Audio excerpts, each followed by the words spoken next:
welcome everybody. I'm Lucian Fogoros. I'm the co-founder of IoT World, and thank you for joining today. A little over 6 years ago, we started on a mission to democratize industrial market insights, and today we have a community of over 300,000 people from over 122 countries. I'd like to thank all the 6,500 people from over 122 countries for joining us today. And with that, I'd like to introduce the moderator for this session, Hamish McKenzie. Great. Thank you very much, Lucian. So good morning, good afternoon, or even good evening to some of you, depending on where you are in the world. My name is Hamish McKenzie. Welcome to the IIoT World Manufacturing Days 2023. The theme of this event is empowering innovation, IIoT insights and opportunities for businesses and society. And of course, the business aspect is our main focus, and it's the main reason why most of you are here, I suspect. But I just wanted to emphasize that word society and its implications in terms of the people aspect, as the people aspect is one that's very important. It's with such a technical subject matter, it's easy to forget sometimes that no matter how much automation, AI, machine learning is involved in all of these things, IIoT is just as much about the people that use, manage, and extract value from it as it is about the technology itself. So people really are key to the success of any projects in this area. So with that said, we've got a lot to cover in the next couple of days, and as well as the sessions on digital transformation, this one, and data strategy later on today that I'm going to be hosting, we're going to be covering a lot of other topics, including generative AI, security, cloud, and equipment effectiveness, to name just a few. Anyway, I don't know about you, I'm keen to get started, so let's get on with that. Just need to start off with a little bit of housekeeping. Today's session, the first session, is going to last just shy of an hour. I'm going to introduce the topic, the panelists, and we'll obviously be getting a lot of valuable insight throughout the session. But we are going to leave some time for questions at the end from the most important people in the room, and that is, of course, you, our audience. I'd just like to ask you, if you want to ask a question, please put it in the Q&A function within Zoom. Just makes it easier for me to find them, and I do like an easy life. And we're also going to be running a quick poll during the session. There's only 2 questions, so please do take part in that as well. And we'll be interested to hear what you think about the questions that we ask. And finally, as I'm sure most of you are aware, this is one of a series of events that takes place throughout the year. And there are some really good ones coming up. So I just wanted to give you a quick heads up on that.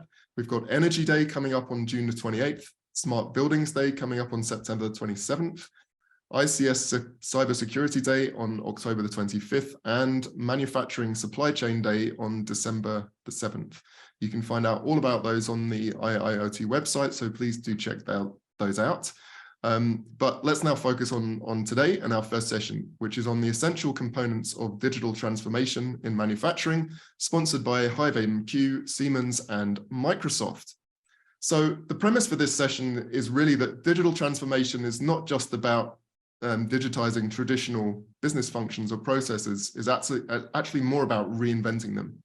And for companies to successfully implement these kind of transformations, we need teams of stakeholders from different areas that need to be brought together.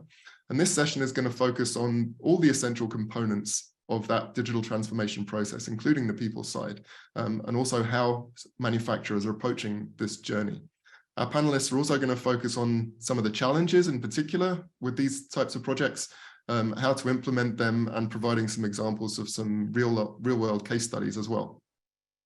So let's introduce our panelists for today. First of all, we have Dominique Chabauty, who is Head of Digitalization Consulting for Process Industries at Siemens. Dominique started his career as an automation engineer, consulting on digitalization across a wide range of industries, including oil and gas, food and beverage, pharmaceuticals, and, believe it or not, theme parks. He's worked all around the world, including his native France, the US, Singapore, and now Germany. And his expertise spans factory and process automation, automated system and solution design, industrial communication, project management, business development, sales and marketing, and coaching. So he's got a lot going on there.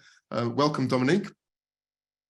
Thanks. Then we have Yeah, thank you. And then we have Kayanush Razavidinani, digital business consultant at A1 Digital. Now, Kayanush doesn't just talk about digitization and machine learning. He really helps customers implement the actual technologies into their business.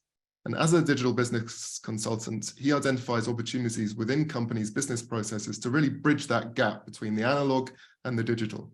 And he's focused on finding the right answers by asking the right questions when it comes to elevating and creating those new processes that I was talking about before. So welcome, Kayanush. Then we have Ravi Subramanian, Director of Industry Solutions Manufacturing at Hive MQ. Ravi is a product management leader with extensive experience delivering high quality products and services, generating revenues and cost savings of over 10 billion for companies like Motorola, GE, Bosch, and Weir. He's worked across many different industries as well: mining, oil and gas, industrial automation, automotive, mobile devices, enterprise comms, automotive, and fleet management. And he believes very strongly in the use of analytics to support customer-oriented business goals and use cases like predictive maintenance, supply chain inventory optimization, smart factory machine optimization, and factory process automation. Welcome, Ravi. Thank you. Looking forward to the session. Great to have you here. Thanks, Ravi. And last but definitely not least, we have Nicole Ballantyne, who is Head of Customer Success and Partnerships at Mestec.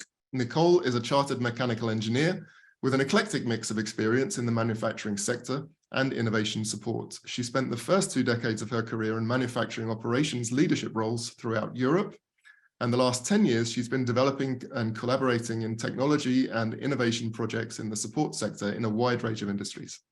She's now Head of Customer Success and Partnerships in Mestec, which is a global cloud-native manufacturing productivity solution that defines, plans, controls, and analyzes shop floor data to make better factory performance decisions faster.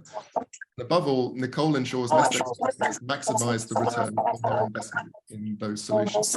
Welcome, Nicole. Thank you. Hi. And finally, really last and least, a couple of words about me. I'm your moderator, Hamish Mackenzie. I'm going to keep this very short and sweet. I'm a former analyst. I've been running my consulting practice here in Munich, Germany since 2006. And I specialize in helping successful B2B companies grow faster through differentiation, better value propositions, better positioning, that kind of thing. I work with companies all across Europe, America, Japan, and I'm also a certified Marshall Goldsmith stakeholder-centered executive coach. That's enough about me. If you want to find out more about me, please just look me up in LinkedIn. I think I'm the only Hamish Mackenzie in Munich, so it shouldn't be too difficult to find me. Please don't forget, if you have a question, put it in the Q&A function. And with all that said and done, I think we should really get started. And I like to start these types of discussions at the beginning, really. And that usually involves asking the why question. So Dominique, if I can come to you first, why is it so important for companies in the manufacturing and process industries to be prioritizing digital transformation right now? Right. So thanks, Hamish. Great question. And it's really great to be here today. So actually, there are quite a lot of reasons why companies are looking into digital transformations. You know that depends on industries, that will depend on market situation. But generally, when you look at the main reason of digitalization, what drives digitalization is to answer those global challenges that we are all knowing today, right? So you have market volatility, for example, is one of them. Situation with resources limitations, being like material resources or people resources, and of course, sustainability topics, which is one of the big one right now on the radar. But not forgetting that digitalization also has been an answer, still is an answer today to drive trends around competitiveness. You know, how do I remain competitive, and how to tackle, for example, energy challenges that I have today.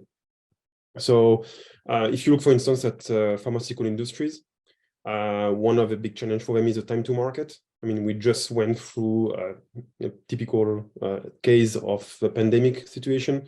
It was very clear here that to answer the needs here and the demand, it was really critical for these companies to be able to go from products, R&D phases, all the way to production in a very fast time. So this kind of volatility that we see in the market, for example, on the end, digitalization is key to answer better products to production lifecycle. So they're enabled to answer faster to market demands.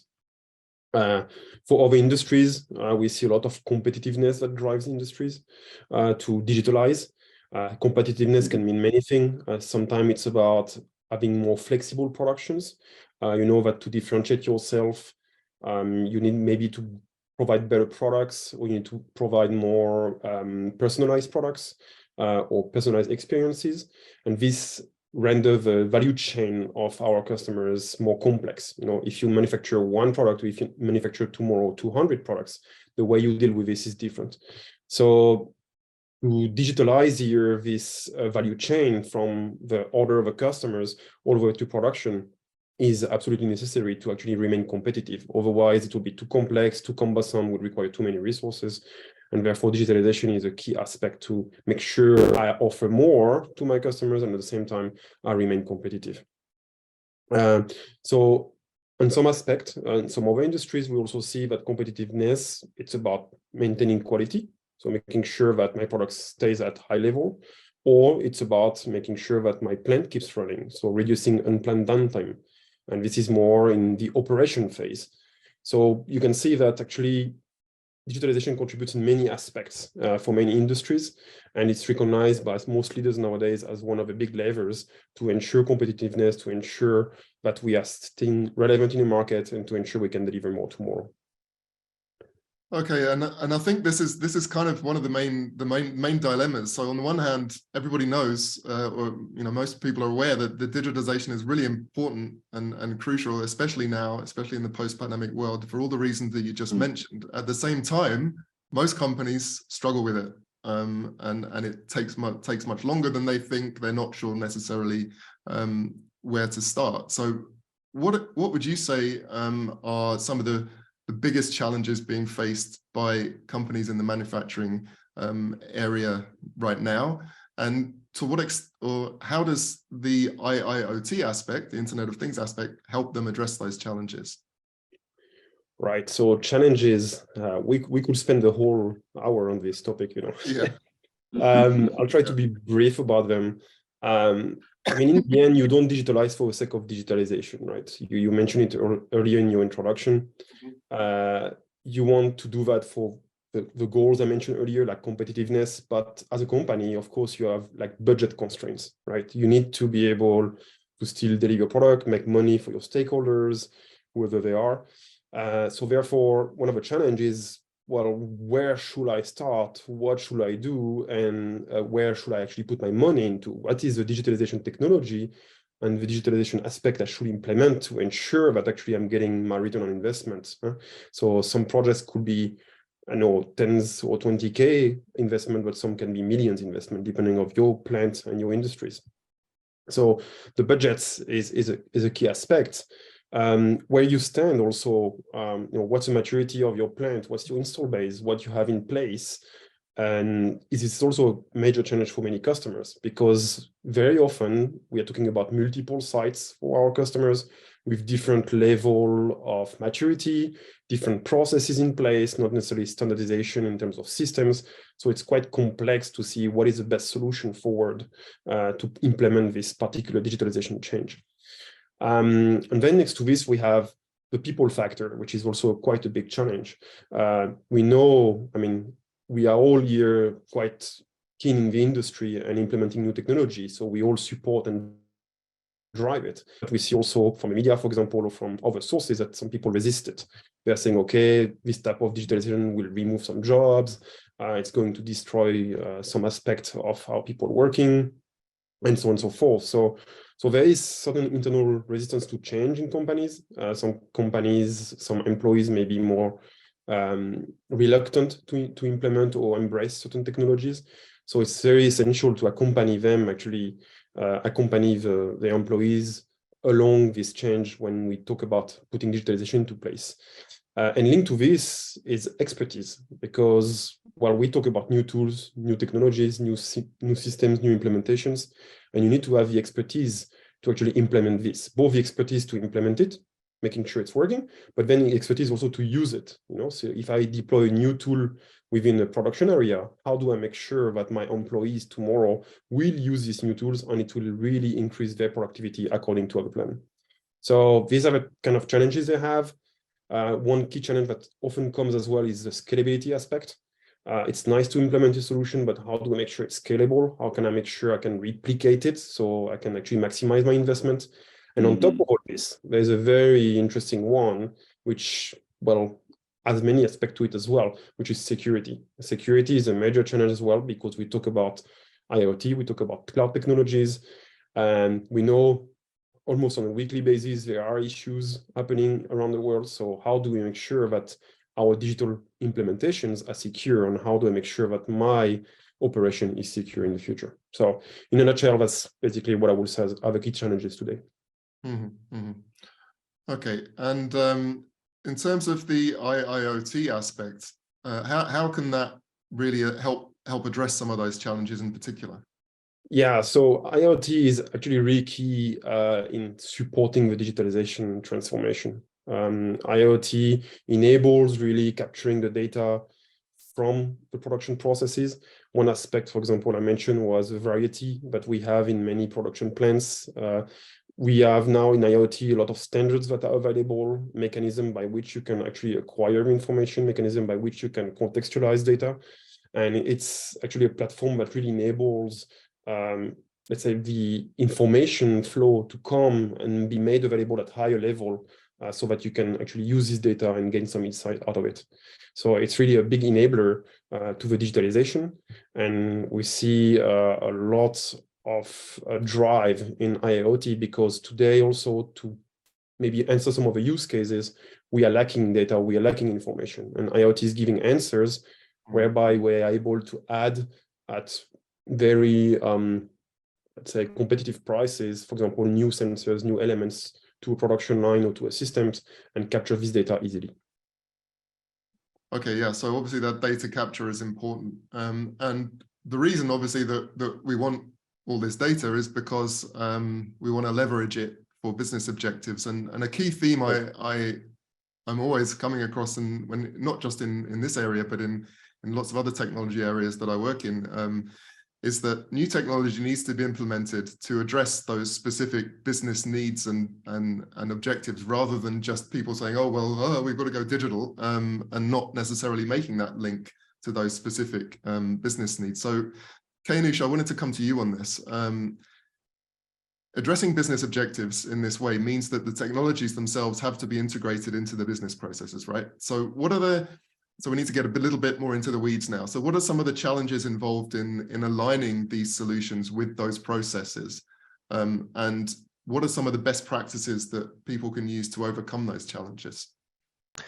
Sure. Hello, everyone, from my side again. So when we start thinking about a process, it's something that someone created on a static paper. It's a theory, an approximation of the real world of how something should work. And employees follow them, and oftentimes when they are in the real world, adapt them to their needs. So they change it slightly. So the real world and the theory is always a little bit different. And over time, the employees at the bottom that work with the machine and evolve those habits on how to work with the machine. And there's a nice example of at the beginning of your tenure at the company, you receive this handbook full of instructions on how to work in the company. After a week, you forget about it and you never talk about it again, because most of the time you learn from the experienced, from the seniors in the company. And this way you create these communication channels and also the habits on how you work within the company. And there are researchers like Richard Nelson and Sidney Winter that identified decades ago on how that organizations work a lot on organization habits and patterns that emerge from the employees' independent decisions on how they do each part of their work. So going back to your question,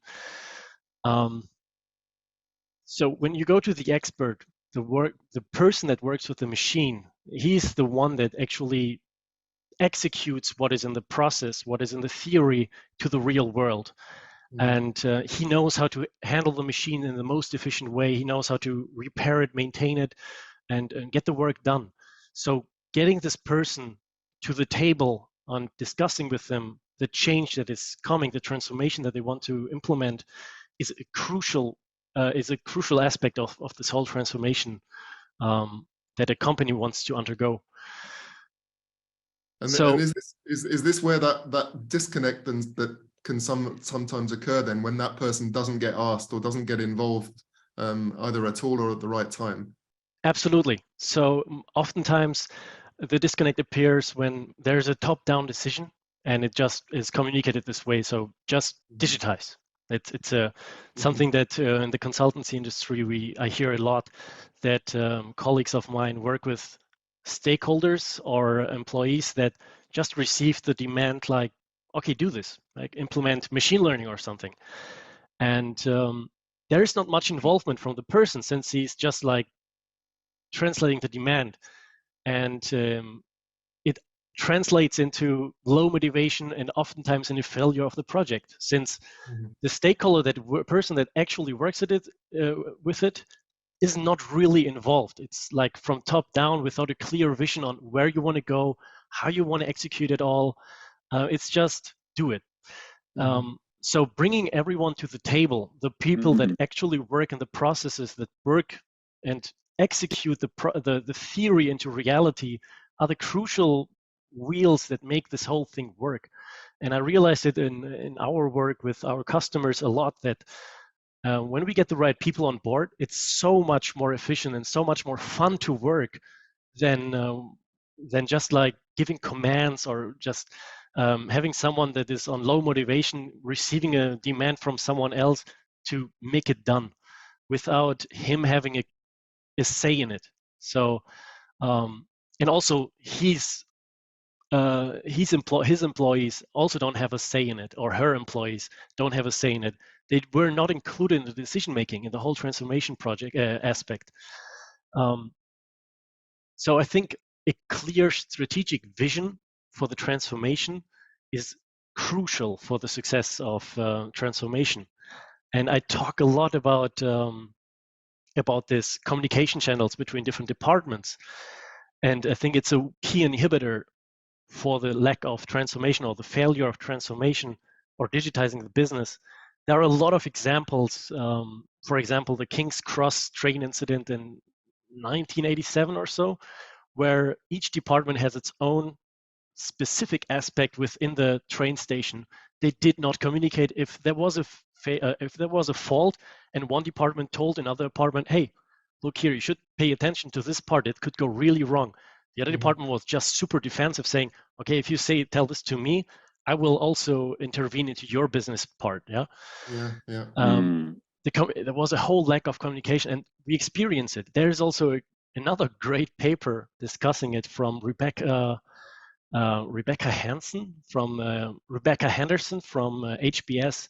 It's called Architectural Innovation, the Reconfiguration of Existing Product Technologies, where she discusses that a lot of innovation and transformation happens by opening up communication channels between departments, just opening them up.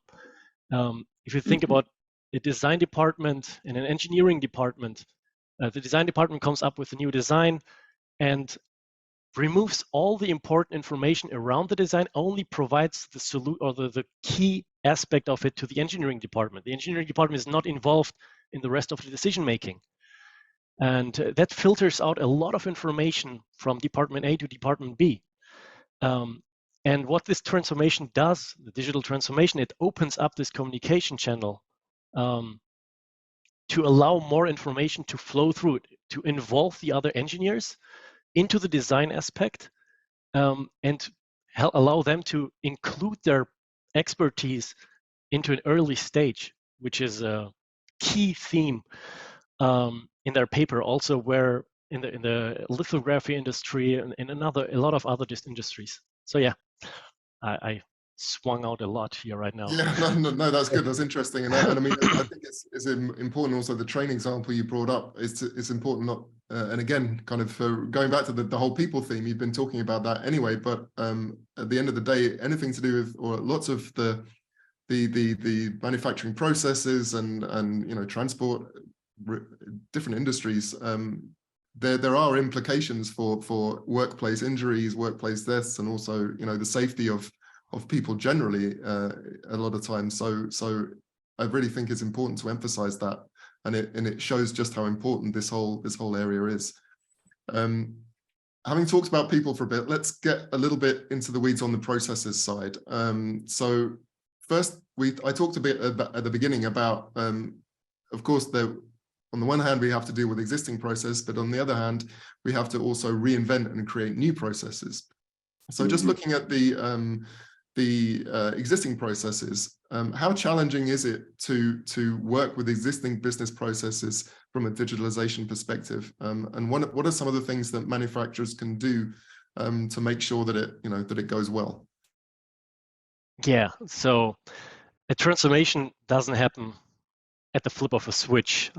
It is something that where a company has to keep functioning while at the same time changing the whole company fundamentally. So I think when we talk about the processes, I will first include something like a change management, because change has to be managed and communicated across the company. When we talk about transformations, employees with their powerful habits, day-to-day habits, have to be trained and involved in the transformation process. So now when we come into the whole working process. So in manufacturing, we work with a lot of legacy systems and infrastructure, what we realize. And updating these infrastructure, updating the systems and integrating them into modern infrastructure systems is often one of the first tasks. It allows the company to function normally because most of the work is done in the background, while at the same time creating the fundament of a lot of change in the future, a lot of change for the processes, while not going directly into the process itself. So we centralize the data systems, and which is also an important part for the later innings of the transformation process, by keeping the processes where they are at the moment, changing them at the background, and slowly implementing changes into the process over time. And I think that's key. And central for any of these things to happen is constant support from the leadership team. So if you want to, changing processes creates a lot of friction within the company. Process engineers, most of the time there are static processes. We are working on dynamic processes in the near future, but at the moment they are static.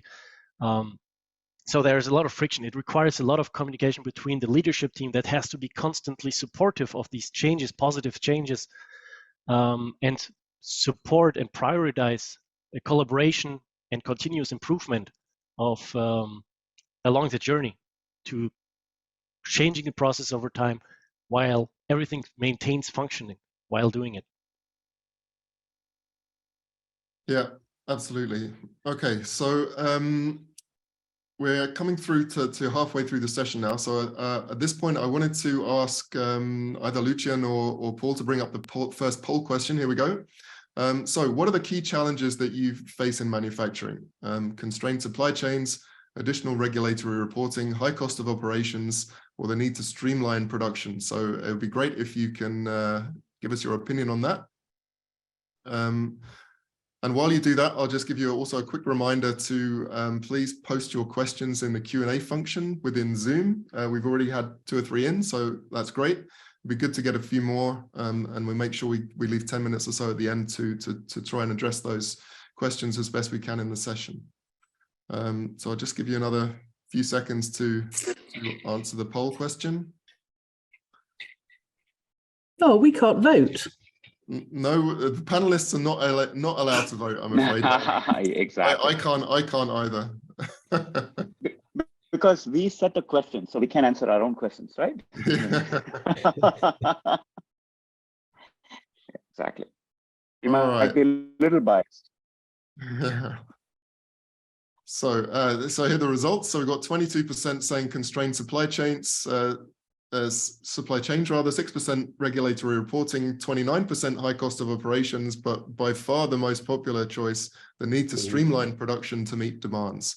So is that surprising to any of you panelists, or is that kind of what you expected, or? No, that's according to expectation. I was going to vote for the last one, so that's okay. But yeah, that's what we see actually. Okay. I mean, that's probably the number one thing that everybody comes to us with. Hey, how do I use this technology? How do I prepare the data to be able to streamline operations? Absolutely. Okay, good. All right. Well, given that you mentioned that, Ravi, I think it's time we spoke to you a little bit now and get into some of the slightly more technical weeds. We've talked about aligning technical solutions with business processes, and I wanted to talk to you about one key technical aspect in particular around connectivity and communication. Right. In particular, we want to look at the significance of MQTT messaging protocol in IIoT. So Ravi, what would you say are the main connectivity obstacles in implementing IIoT for manufacturers? Sure. And in that context, how has MQTT impacted the industry in the last couple of years? Great, thank you, Hamish, and great discussion so far. So my thing is that when companies talk about digital transformation, they need to, the first thing they need to really think about is like, what sort of systems do they have in place? Now, we all know that over time, manufacturing has not really been adopting changes in terms of like the latest connectivity technologies, because they adopt like if it's not broken, don't fix it, kind of like a and then and the other key thing is like the terms of what systems they have in place, what applications they choose, how they get the data. So what has happened is even within the manufacturing floor and between different manufacturing floors, there is kind of like inconsistencies in the kinds of systems that has been put in place. The kinds of protocols that they talk, right, are not consistent.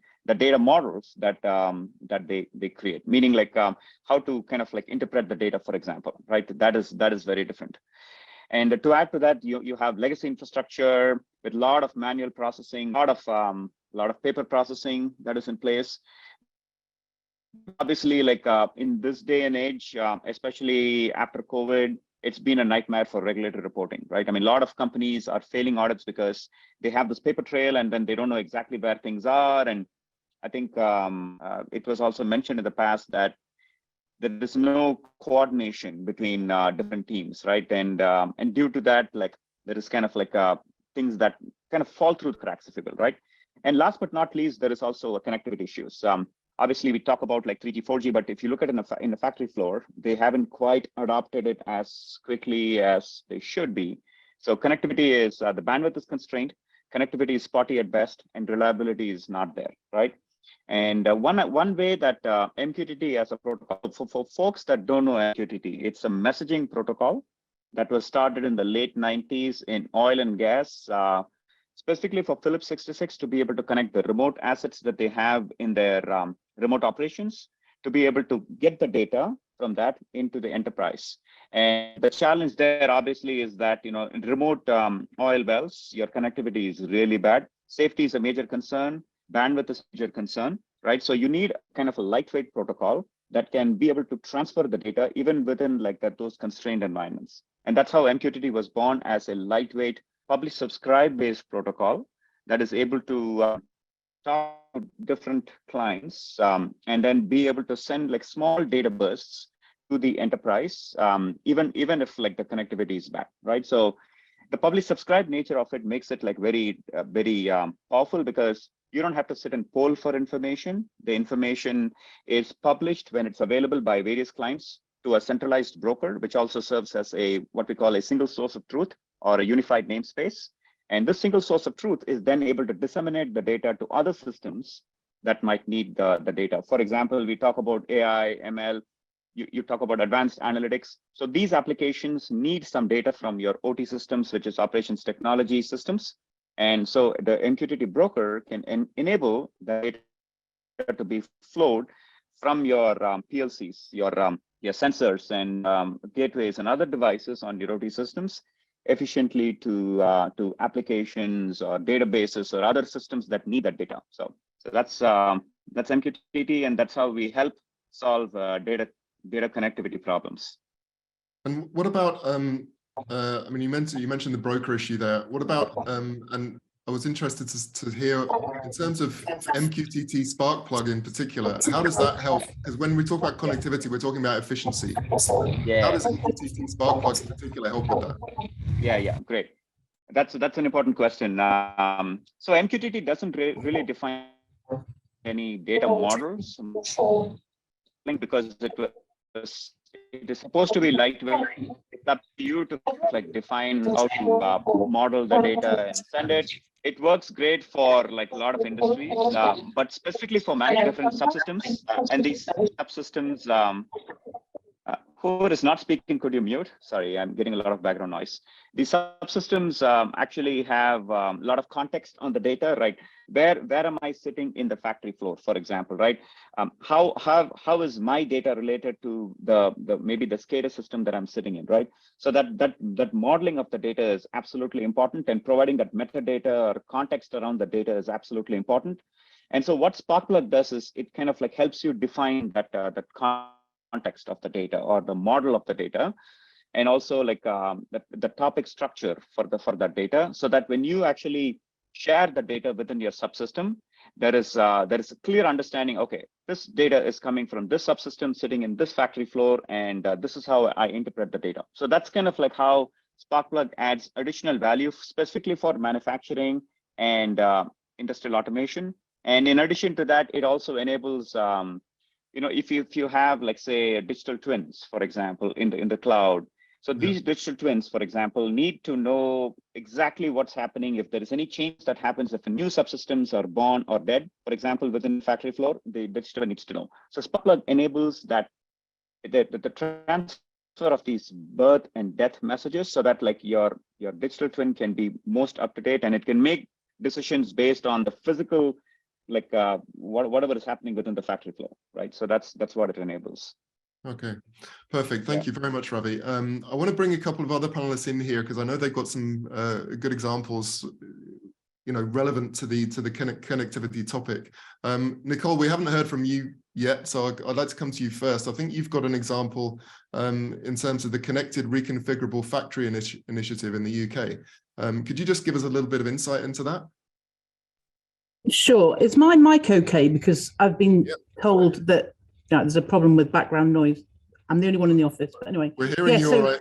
Yeah. Okay, great. Thanks, Hamish. So yeah, COREF, which is the Connected Reconfigurable Factory, is a project that we've been involved in as MESTEC. It's a ATI, the Aerospace Technology Institute, and Innovate UK funded project, headlined by the project sponsors are Thales, a global defense organization. And really the underlying purpose behind COREF is to extend the use and applicability of Industry 4 technologies to lower volume, higher complexity environments. So typically we've seen lots of automation in industries, process industries, where it's the same product being made time and time and again. But now there's a drive for more configuration, more personalization, and more complexity in manufacturing. That's what we're trying to create. The holy grail, I guess, is being this kind of plug and play functionality of digital technologies, and that's what I'll drop a link about the project in the. Yeah, that would be excellent if you could do that, because I'm sure a lot of people are going to be interested in that. And I mean, one of the particular aspects of connectivity that can be tricky, both from a practical and especially from a security point of view, is integrating connectivity for external suppliers. And Dominique, I think you've got a couple of examples of that relating to supply chain, right? Yeah, that's right. Yeah, indeed. I mean, we recently were running a transformation project with a customer in the chemical industry. And actually, that was one of the challenges that we had. Was we were looking at connecting from the shop floor, like it was explained before, using MQTT as one of the possibilities, or OPC, for example. But one of the other challenges we had is for some of the use cases where we could see really additional value for our customers, for example, the quality of the materials they were receiving, it was necessary to get this data directly from their supplier. So now you enter in a domain where you need to be able to digitalize between companies. It's not anymore digitalization within the organization, it's digitalization with others. So here there are various solutions on the market, but takes different routes in order to, for example, fetch my quality data from my products that I'm receiving now in this truck digitally from their system directly into my system. And this enables, for example, preparation ahead of time and facilitates the incoming of supply truck, for instance. So, and this is actually something that's ramping up pretty fast and more and in both directions, because We talked about, for example, earlier about customer requiring like more personalization. So if you think about personalized product, it's the same story. How do I go from a personalized maybe an order on a website all the way to this product being manufactured in a plant, right? And this is again a digital thread that is flowing from the initial phase to the end, and many communication protocols needs to be involved here to establish this link. Okay, yeah, brilliant example. Thank you. All right. So let's move on now, or perhaps move back and then again into a bit more depth, perhaps about the people aspect. So we talked a little bit about it already, but Nicole, I wanted to come to you and ask you for your perspective on, first of all, why is the people aspect so important in this whole digital transformation process? Yeah, thanks, Hamish. Yeah, people are vitally important, and I think all of the speakers have kind of brought that aspect into this session. I'm not sure that I've ever heard of a digital transformation program or project failing because of the technology, because the technology didn't function. Transformation projects fail because of the people. And there's many reasons why that could happen, and again, we've heard a few of those anecdotal evidence from the other panelists. That failure to adopt. So as rollouts occur, the opportunity to configure and adapt and to leverage kind of the unique circumstances of different cultures, values, different cells, different lines, different factories, different sites. They might all be in the same company, but there's those different unique circumstances. So that's kind of that reconfiguration, reconfigurability, and if you've customized something, you've stuck it down, and it's like that's how it's going to work. That's that failure to adapt. Analysis paralysis. I'm sure we've all seen that. So where we've seen teams performing deep upfront analysis, and it can just leave manufacturers out of steam to go on. Right. So and really kind of for me, it's that theme of don't lose steam before you've even started. Accept that what information you've got is good enough. It's digital transformation is a journey. It's not a destination. So using and accepting that good enough insight to get started, and then once you start small and then grow and get bigger. Right. Implementations also failed due to silos. So independent delivery teams that are sort of decoupled from business leaders, site operations, continuous improvement, and then of course you've got central IT. Never let central IT run the project. It has to be the production guys, the production department, the production directors that are running the digital transformation. They're the ones that know what data they want, when they want it, why they want it. Another one is that others to try to roll out a pilot without thinking about the wider network complexities. And I think it was Dominique, you led on this one about technology, being technology driven rather than value driven is not a great starting point for digital transformation. Deploying technology without a clear link to the real value opportunities, the business challenges, the capabilities, the requirements, and the results. The results undermining that kind of crucial buy-in from the people charged with making the deployment work. So start small, grow, learn, adapt, change, grow. I would say is kind of the recipe for success. Okay, so that all makes complete sense, of course, but I understand that also, particularly in this specific sector, in the manufacturing area, there's some issues around finding the right people, people who have the right mix of expertise between, for example, lean manufacturing and the ability, who also happen to be data scientists, for example, or have the ability to work with a lot of complex data.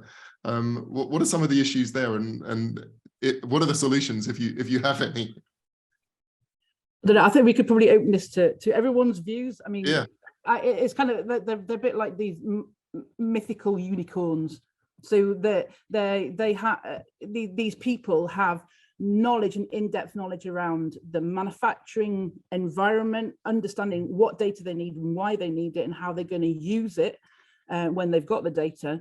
But then so they're they have the production and manufacturing knowledge, but then, yeah, also being data savvy and able to manipulate and ask the right questions. Ravi? Yeah, I second you that, Nicole, because I think when you talk about people, I think there needs to be a cross-functional team of people, of OT professionals and IT professionals coming together to solve the mystery of digital transformation industry 4.0, because there is obviously a lot of knowledge, tribal knowledge within the OT teams, right? That obviously, like, that talent is kind of like going away slowly but surely with people that are retiring, right?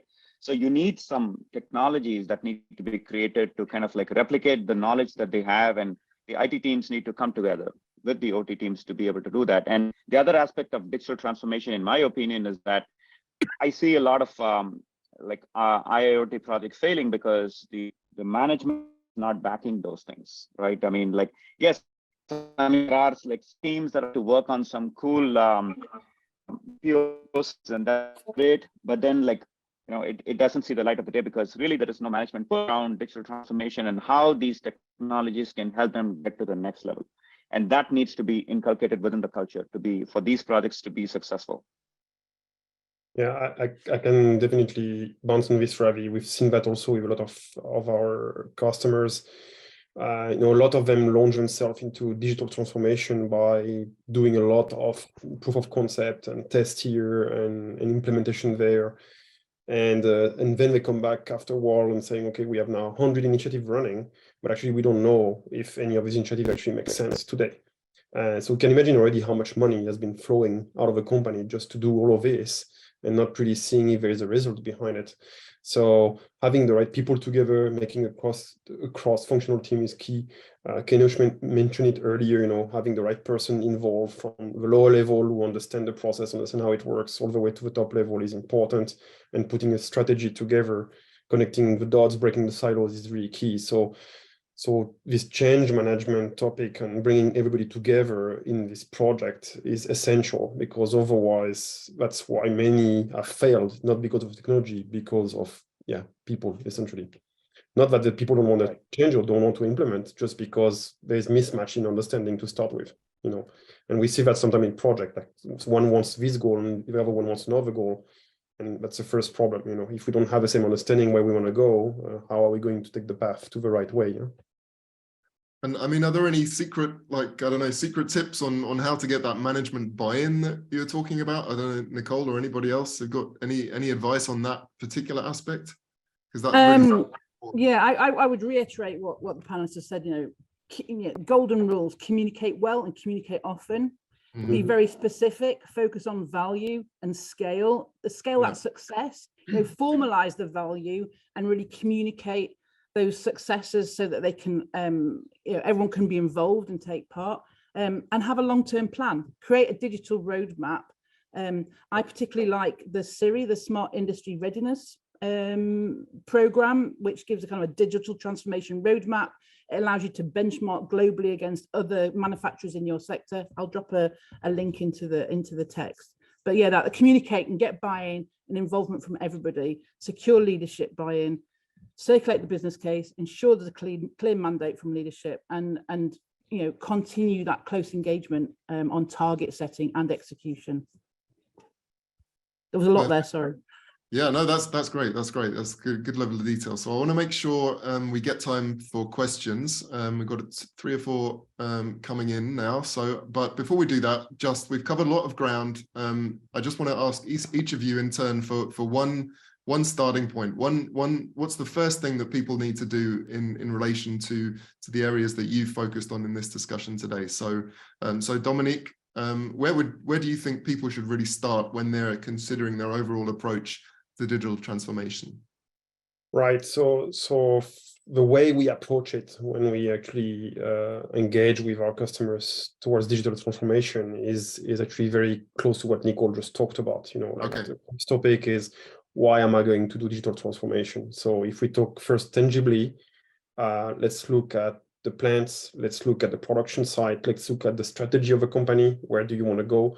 And out of this, we're going to answer the first question, which is why. That's my starting point, because the why will also enable you to derive your business cases. You know, if your why is to increase competitiveness, then you know what KPI you want to monitor when you implement digitalization.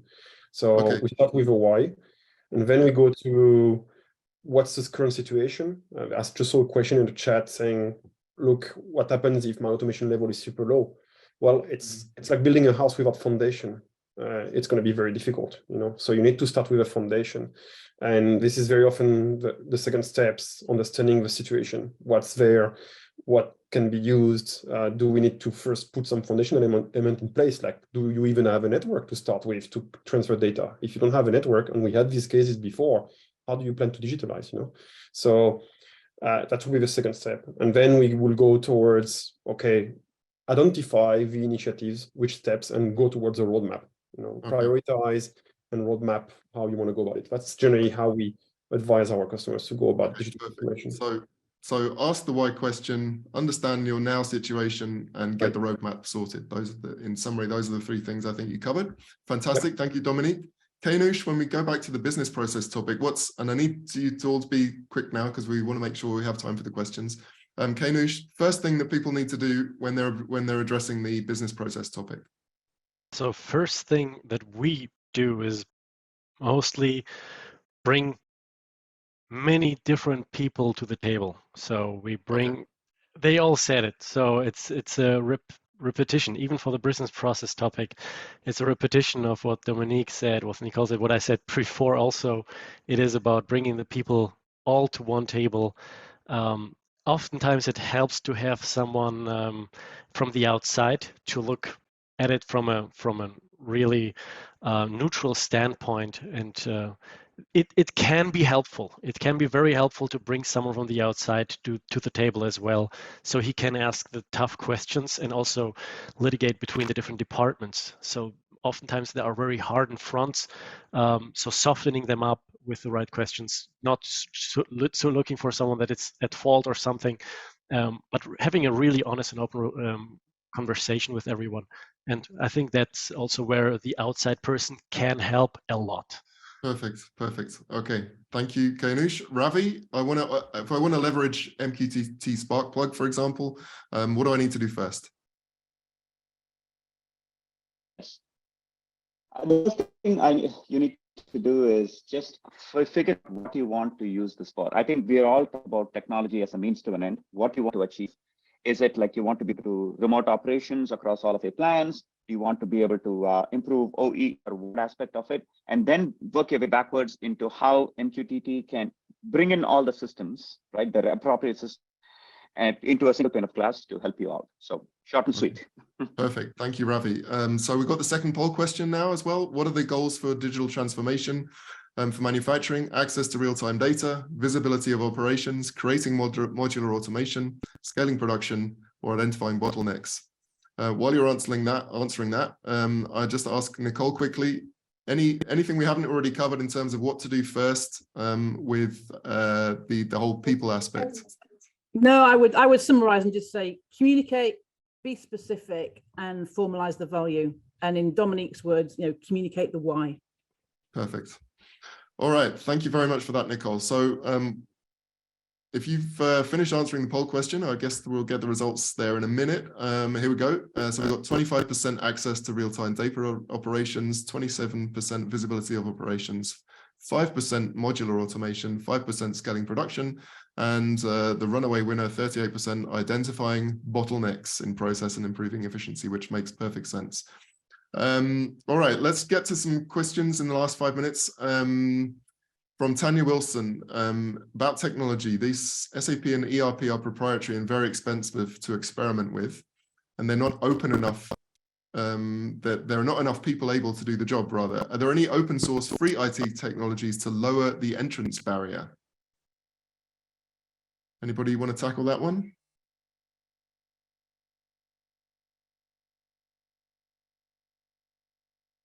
We don't have any SAP ERP specialists. Well, no, I would technologies.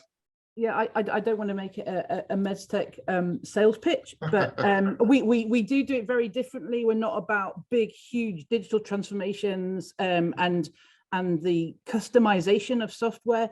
We're about enabling teams to configure the software and we train teams to configure our software to what they want. So it's this ultimately infinitely configurable software, but it isn't free. So. Okay. Thank you for that. All right, Arbaz Khalid, how can I enhance my skills as a student to excel in the digitalization of manufacturing? So we've got a people problem. We've got a shortage of the right kinds of people. What can Arbaz do as a student to turn him into the kind of person that manufacturers need in this space? So I would jump in. So a lot of manufacturers and companies need data scientists, right? And data scientists, their job is to translate the data into business needs. So they have a crucial role, and people reduce it to analyzing data or just like playing with tables and whatever, but actually learning more about the business side of things, taking a few really good books. I can, if you connect with me on LinkedIn, I can send you a few really great books to learn about businesses, processes, ranging from Michael Porter, Rebecca Henderson, and a few others, to learn how you can translate the business needs, the data into real actions and how to transform it. Because executives are not interested in the results of the data, they are interested in what can I do with it. Like, okay, what can I do to reduce my costs by 10%? So translate the data into actions based on the results from the engineering department. So data scientists have a really crucial communication role between many different departments, and then tell it to the executives or management team, you can do this to reduce your costs over time. So don't reduce data scientists to simple Python or VBA, Python or Excel position, but it is a much more challenging and very interesting position. So combine business and data scientists and you have a really good position to move on. Yeah, agreed. Anybody else got any final thoughts on that one? I think YouTube is great, right? I mean, I know that there's a treasure trove of information, you can get lost in it, but there are certain people that always talk about manufacturing. I think that would certainly help. Maybe we can follow up with like some key folks that you need to follow or get information from. That would be awesome. Thank you very much, Ravi. Yeah. All right. And with that, I think we're out of time pretty much. So it just remains for me to thank our panelists for all their insights and the knowledge that we shared. I think we had a great session. A lot of things to chew on absolutely after that. Thank you again to the sponsors, HiveMQ, Siemens, and Microsoft. We couldn't put on these events without the sponsors, so thank you, big thank you to all of you. And thanks to all of you also for attending and of course, and submitting your questions. It's now time to move into the next session, which is From Machine Data to Business Insights, Building the Foundations for Industrial Analytics, sponsored by Influx Data. I'll be back in an hour with the data strategy session, so maybe I'll see some of you there. Enjoy the rest of the event. Thank you.